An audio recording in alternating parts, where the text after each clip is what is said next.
Thank you, everybody, and sorry for the delay. Meanwhile, we have been listening to Adnan Zarmine. I think very insightful, important conversations. Um, I think it was very good for you guys to go before me because you guys laid out a very good foundation for my talk. That is, which I also modified now a little bit based on your conversations, because these are very important concerns. Investigative learning, citizenry, forensic. I think what Oakvi's Biennial did, for the rest of the art world. I think these are very important concerns that we all are involved in. And clearly, we don't belong to very simple geographies. We don't belong to very simple socio-political situations.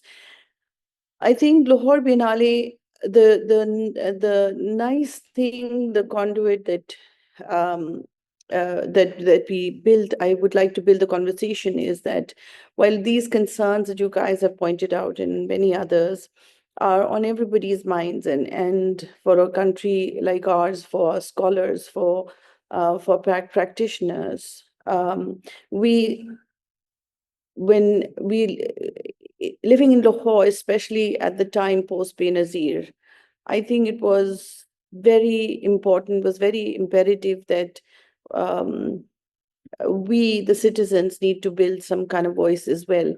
The feeling that uh, what does it mean to and then what does it mean to develop that voice, right? And what does the voice comprise of, and how does one even build that together? And those spaces, as you know, in Pakistan, far and few in between. So Lahore Biennale Foundation was just a small endeavor that some friends of us started.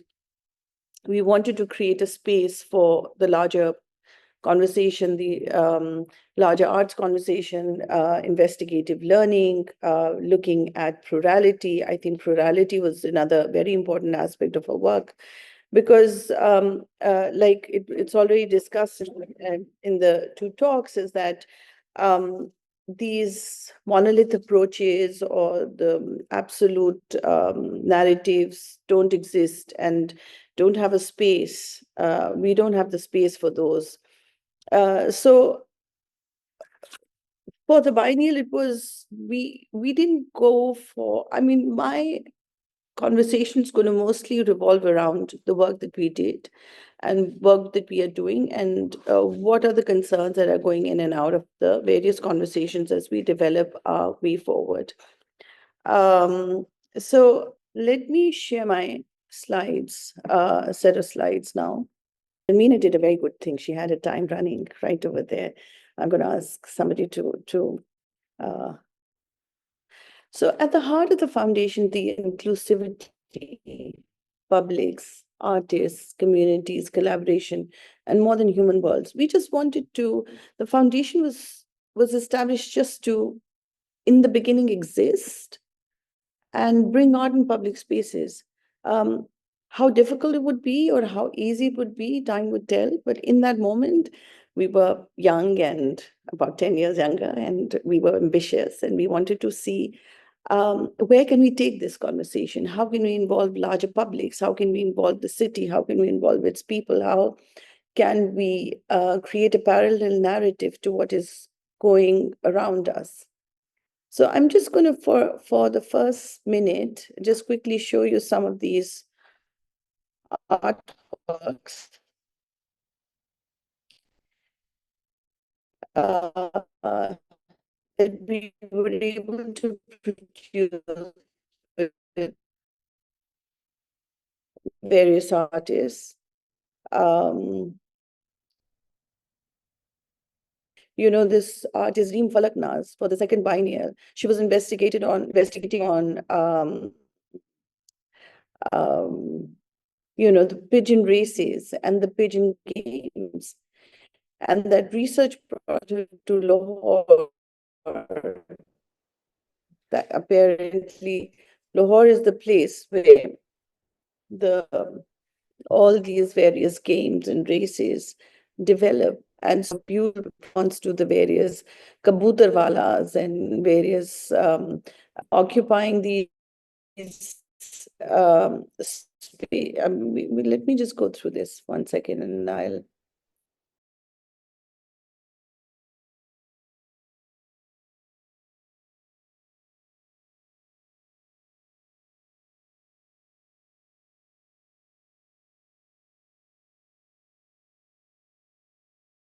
So bringing art in public spaces, that's a simple mandate that we worked with, right?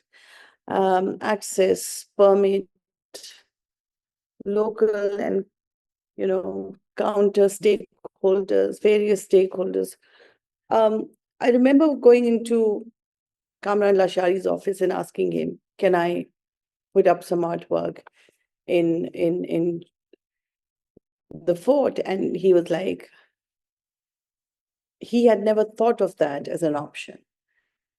And luckily, I had these various mentors around me who were, able to, guide me through. But frankly speaking, access to these places, even today, if we say, I get a lot of people asking me, um, I want to bring my art in public space, or I want to work or engage with publics, or I want, where can I show? Who do I speak to? So 10 years ago, when the foundation, at the time the foundation started, WCLA was starting at the same time as well. So what does it even mean? So opening up these spaces, having these various conversations with them, the various stakeholders, and government's not the only stakeholder, people who occupy that place, people who use that place, they all have rights to this energy, this space. Projects was an open call. Liberty Market Roundabout. You see this artwork over here. It looks very different now. We gave out an open call and we were asking people to apply for the open call. We had, in that moment, 10 years ago, we had 10 lakh rupees to do the project. And we are asking, calling people, please apply for this, send us some entries, it's going to be a jury process. We were very excited about the whole idea of involving larger arts community. You're not working with very specific few people, or trying to find local voices, or people we were not familiar with, or people who may have some interesting ideas to share about the city, right? So it was so difficult in the first time. We were all like calling everybody, please submit something. Luckily, Atif Khan submitted. We had an eventually good 20 submissions, but it was really interesting how the first submission was selected. We were in the commissioner's office and they were like wanting to select some Kalma, and we were fighting with him saying, but that's not the kind of work we do. We're working with contemporary arts. And he said, well, the CM may not like it. And then my father-in-law was like also invited to this thing, was one of the juries, because they said, if he's not coming, you're not going to do any work with us, because apparently he is more aware than, and who knows Qudsia. And they wanted some legitimacy that, this girl's not going to run away with the project. I don't know what he was thinking I was doing. So it's like, why? Let's work it out together. What is it going to happen? We're going to fail. What's the fear in failure? I mean, those are the first few words that I heard in that moment that gave me a lot of strength, that failure is also an option. And so what? So we need to keep on moving. And how do we start? Luckily, the commissioner at that time, Mr. Abdullah Sumbul, late Abdullah Sumbul, was like a visionary. And he was like, okay, madam, let's get on with it. Let's see what happens. I think that, and when we're putting up this artwork, although they're like pigeon, they look like pigeon homes, but they're not. It's aesthetic, but represent that place because there are a lot of pigeons over there, and people come and feed them for various reasons. Kuch manton ke liye, kuch otherwise. just to feed them. So it's a homage to that place. So I was very scared, to be very honest, when my first art projects going up, and I was like, okay, what does this even mean, right? And if people don't like it, what's going to happen? But the fear was overcome by this joy that when we put it up and people saw it and somebody said, oh, what? This is horrible.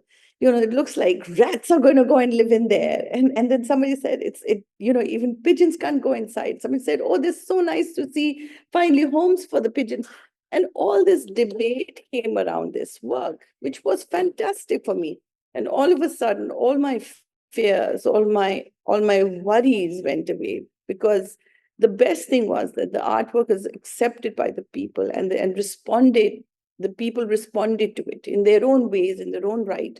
But this work opened my way, not only working more in public spaces, but also not being afraid of the public space itself, because it's very intimidating when you want to come into a place where it's occupied by other people and they have the rights before you, right? And everybody has a certain value with that place, and you're coming in as an outsider, and what does it even mean for you to exist in this space and work or respond to it in some capacity?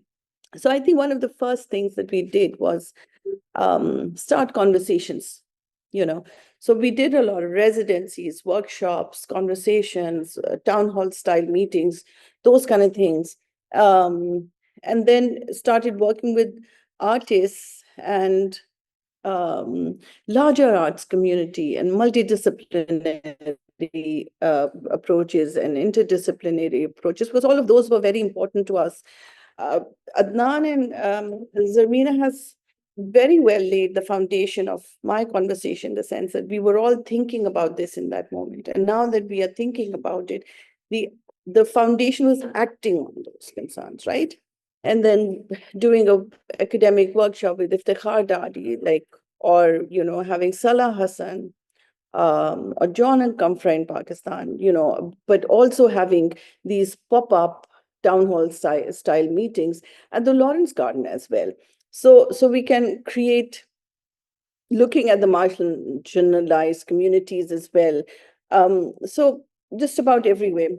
During this time, we found um, I could propose. I mean, I was looking at these public spaces and what could be done. And one of the places where I thought that were neglected were these bus stops. So people knew that, somehow automatically knew that the bus will come and stop here, but there was no marker, no reason for it. For anybody to come and stand over there, then they'll have to ask everybody, where does the bus stops? So we proposed to the commissioner again, went back to his office and said, can we propose you some designs? Very expensive. He said 1 lakh rupee per, or we said, sure. I mean, artists have good, I mean, हमारे पास कहाँ इतने पैसे होते हैं? We are good, frugal people. We know how to make the most of the money. And so we went to Lums. We went to a couple of people. I said, okay, we want to create these spaces. I've never done this before. We would like an open call again, because we got a good response from the first one. Let's find out what people want for themselves, or how should the government respond to these spaces, and let them propose solutions to us. So I think in some capacity, where the bus stops is perhaps one of my favorite projects, because we send out an open call and with no conditions, like you had to be an architect or anybody. We had those mentors. We had created some we had invited some mentors to be part of this project. And through those mentors, we thought we can develop the designs, because it had to be practical, right? So of course we got, like, this time around, we got lots of entries, and the byline for me was like, bus stops for the people, by the people, right? I mean, for me, this was perhaps the best thing that we could do, is that people respond to what they want to see in their own city. So there were 7 routes, 7 designs are selected, and then, so now there's an interesting part in this thing. So there is, on the top Top left is the bus stops, how it was, and they're all four different designs. But in the bottom right, you see all those modifications, right? So while this project was in 2015, in 2024, the project modified. So it is for us, we worked with the artists, or architects, or people who had submitted their designs and got selected. We even did, like, we tried our best. We were like, okay, human-centered design approach. We tried to do, a workshop with that, with LUMS. We tried to have a couple of architects as mentors, how the design works so that it's practical and pragmatic, but at the same time creative, right? So once we had to put these things on ground, so much of modification happened. And then that learning between the selected design and the on-site learnings, when those were two combined, modification had to happen. Like, so for example, there was a cement pillar, and if somebody wanted a cement pillar, makes sense, in your house you would have that, right?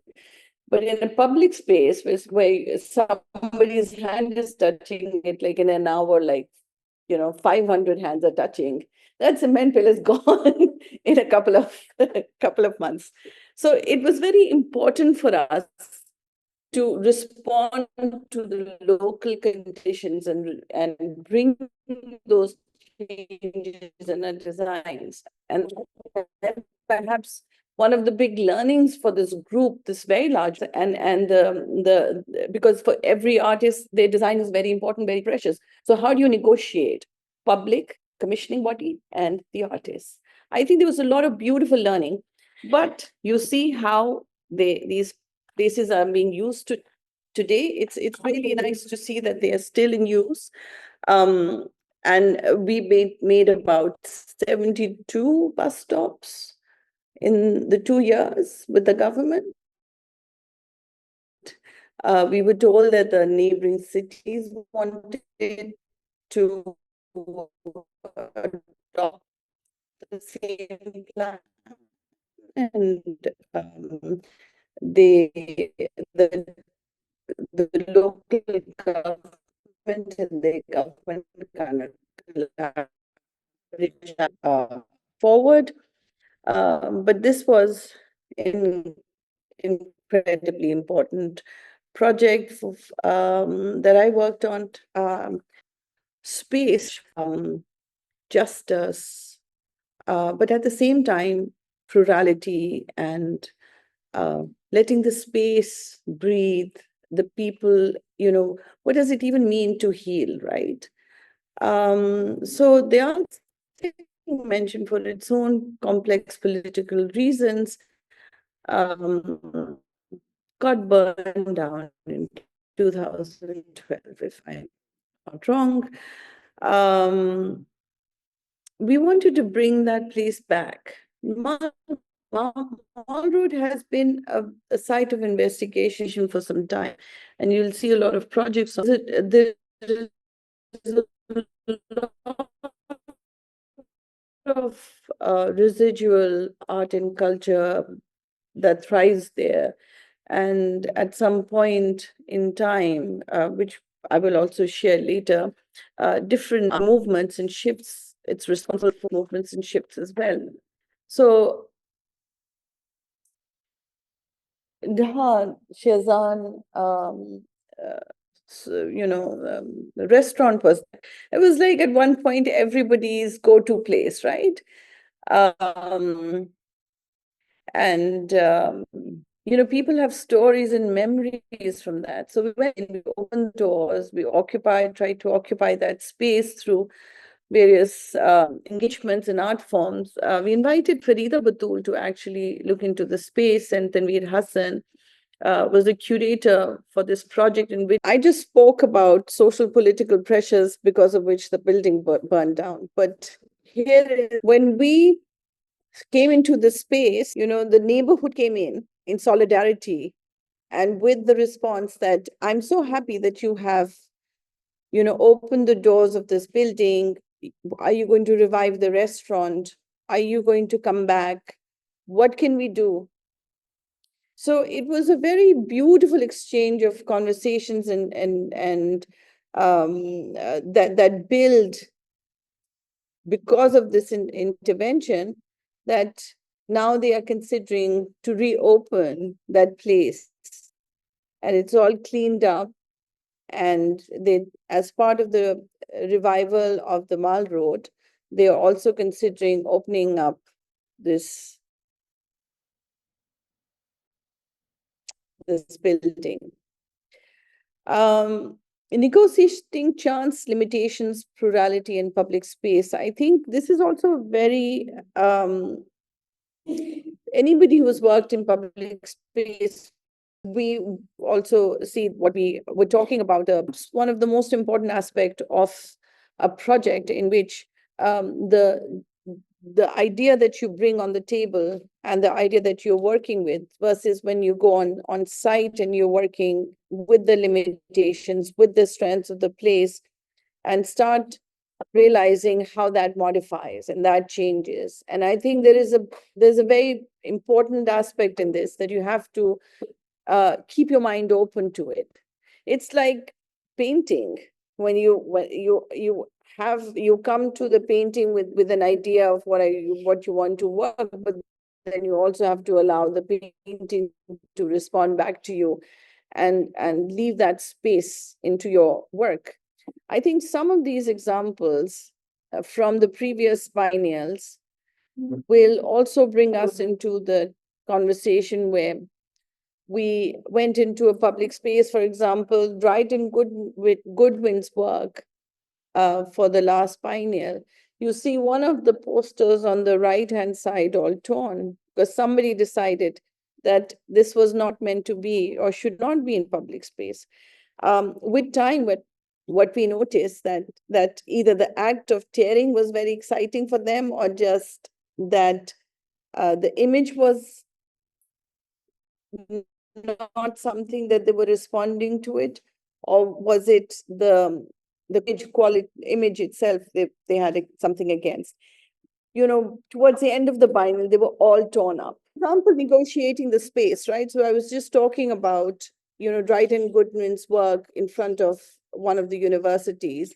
And it's a very important work because we're talking about, smog and pollution issues. And these the sitters are people who are directly infected by in some capacity or the other, and have a relationship with it. So Dryden's son himself was, asthmatic because of the pollution. So while these composite of, 200 drawings and these drawings which form a kind of breathing pattern, may be very important to the artist, was very important for the foundation for sure. We thought built a beautiful larger narrative in connection with the rest of the city. But the people who are walking up and down that area did not feel comfortable with it. So whether it was the content, whether it was the exposure, or something new in the space that they were not responding very well to. You see on the bottom right-hand side that the poster is torn. Towards the end of the exhibition, they were all torn up. And that's their right. This is, the people who are using the space responding to the artwork itself. And I think that's also a very important gesture and something that we all need to be very cognizant to when we're working in a space. Okay, there's another artwork by Leroy New at Shalimar Gardens, at Lawrence, various workshops with in and out of school students, with community members, with academics, using these beautiful historic places. And then because we occupy a non-museum, non-gallery space, and we don't have fixed institution that or space that we respond to, and use city as a canvas, it's a very good conversation that we can have What does it mean, and what does it mean for other people working in this space, for example? And working in this space brought us a lot of work that we were able to do, and bring these spaces into public discourse and attention to the people as well as the government. So in case of Bradlaugh Hall, when we're talking again about embedded history and space that have its own integrity, we these are, Lahore, they say, is 2,000-year-old history, but Pakistan is like 9 or 12,000 years, right? With Mehergarh and some of the others that we are finding out. So Lahore is full of these beautiful spaces that are reckoning to be used, that are reckoning to be back in public dialogue. And so I think this is another place that we found abandoned. We went in, looked at the history of that place. It's perhaps the most important post-colonial or freedom um, movement space where, Bhagat Singh studied, and Nehru and Gandhi and Jinnah and Lama Iqbal, they all had speeches and talks over there. It was a very important space in its right. So occupying that space brought attention. This is from the first biennial, Zarina Brimji, and then from the second biennial, Thomas Saraceno, and then this work that we collaborated with the Kinnaird College for Women Fine Arts Department, brought that place alive. And now that place is getting up to, they're restoring it. And on the right-hand side, you see now they're giving tours to people and asking everybody to propose what can be done with this space now. So I think these are ways that one can engage with the city, and through the biennial, we were able to mobilize a few of them, like the Nasir Bagh. Now there's a gallery over there. We went in, we spoke to the government again. It was with the civil and military people. We negotiated with them, with the commissioner's office. I said, this is a beautiful art gallery, space. We have to build an art gallery. We took down the walls of that garden, and today that one of the most successful galleries is over there, producing some, inviting some very serious artists.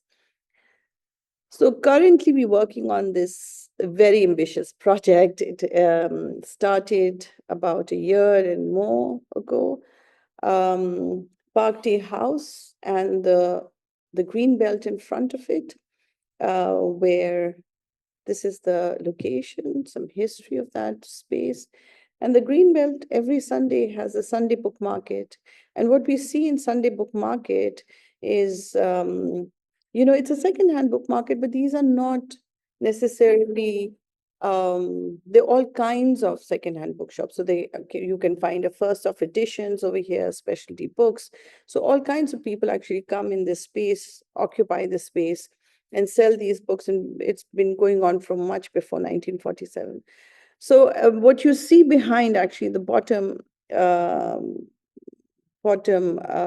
slides is there is some work is being happening, because we are actually going into the space and through a regenerative process, trying to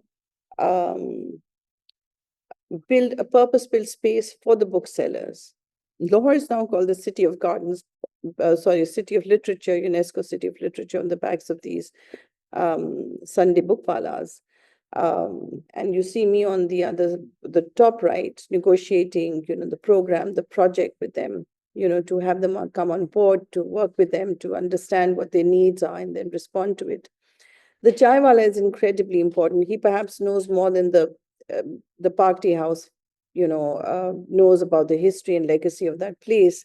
As we all know, the Park Tea House used to house, progressive writers movement, Lahore arts movement, Halka Babizok, but these underground or these mainstream and off-mainstream movements and shifts and conversations are still happening in that place, right?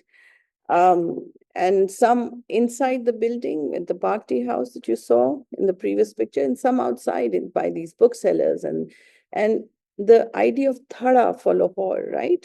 So these are some of the engagement of the Lahore Biennale engagement. So this is the overall plan that we are working towards bringing, and you can see the amphitheater or not an open theater on the right-hand side. This is the, what you see in front is the Sunday book market area, and how we are proposing that this space can now serve them as a purpose-built area for them and the community, and then they can do, programming around it. Studying the site was very important. We worked with Usman Said for the plantation and other his research a little bit, and then his design, and then we started doing a plantation around that. And then, of course, he's building this place for, for humans and larger than, more than human lives. So, and we're trying to, we're talking about, for the last some years that we've been occupying the public space, we realized leaving something behind is a very difficult idea unless there's ownership, unless it integrates into it, until there's ownership around it. So we are now creating spaces like the Sunday book market, that we can actually work with the artists in the community and build it ground up. So some of the questions that I had proposed for the workshop are around here. There are lots of questions in my mind. How do these projects contribute to the civic engagement and cultural identity? Does the location of an artwork change the meaning and audience and its perception? So I think it's a good thing for us to talk about the kind of work that we do, and to get a response to see how we can connect with people better and respond to the sites and the concerns around it.